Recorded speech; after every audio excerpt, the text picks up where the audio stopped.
Bugün yine çok sevinçliyiz. Çok mutluyuz, çok huzurluyuz.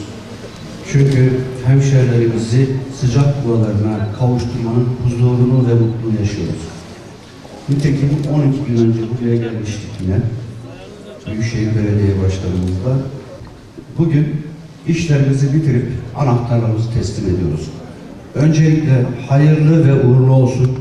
Huzurla, mutlulukla inşallah. Hepiniz bunlarda mutlu olun, huzurlu olun. Değerli Malatyalı hemşehrilerim, Cumhurbaşkanımız Sayın Recep Tayyip Erdoğan'ın liderliğinde bakanlarımız, ilimizde valiliğimiz, milletvekillerimiz, Büyükşehir Belediye Başkanımız, ilçe idare amirlerimiz, ilçe belediye başkanlarımız, kamu kurum ve kuruluşlarımızın yöneticileri ve siz değerli Malatyalı hemşehrilerimizle birlikte geleceğin Malatya'sını inşa ediyoruz.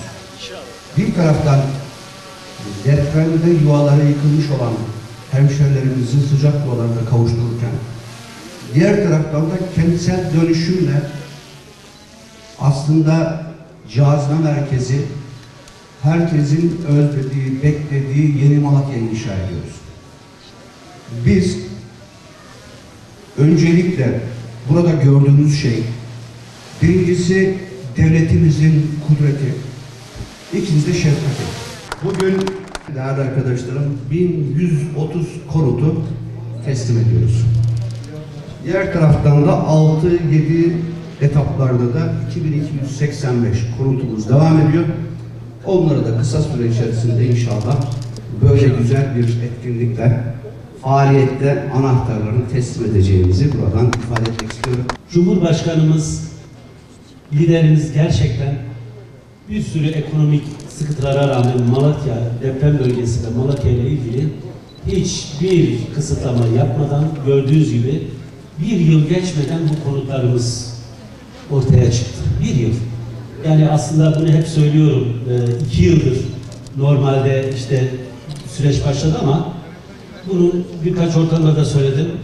13-14 ayı biraz patinajla geçti ama Allah'a şükürler olsun insanlar devletine güvendi. Demek ki arkadaşlar inanınca her şey oluyor. Yani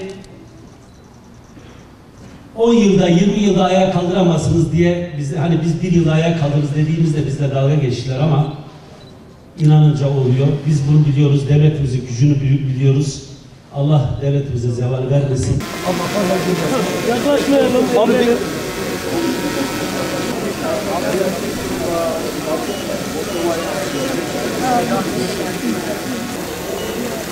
Anahtarlarını teslim almak üzere Hacı Ramazan Bayat, Ayşe Bayat kürsüye davet ediyorum. Sayın Başkanım bu tarafa. Sayın Başkanım. Sayın Başkanım. Sayın Başkanım bu tarafa. Teşekkür ederiz. Allah razı olsun devletimizden, milletimizden. Kimin faydası bize dokandıysa herkese ayrı ayrı teşekkür ederim. Allah hayırlısıyla, ağız tadıyla ailemizle huzurlu bir ömür nasip etsin. Sayın Başkanım. Peki, hayırlı olsun.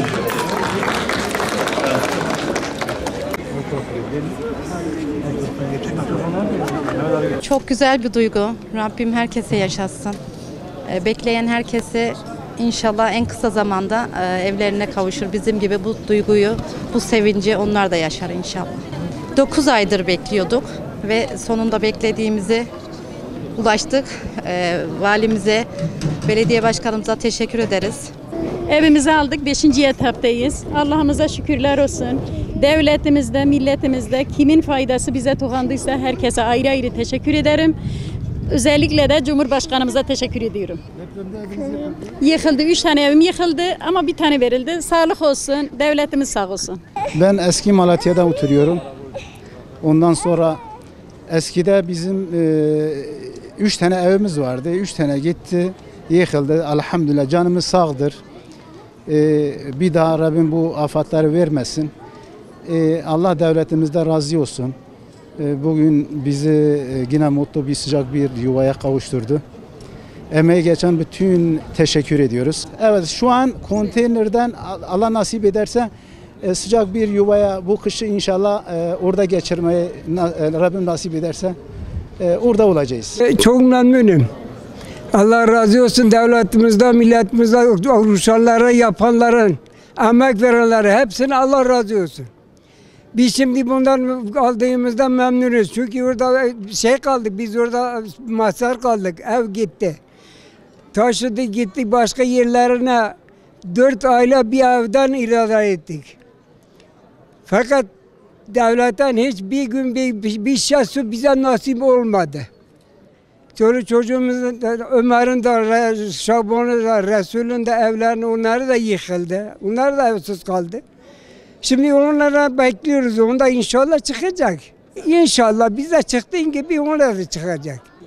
Çok güzel, çok muhteşem bir güzel bir şey var. Yani bir görünüm var yani güzel bir yer.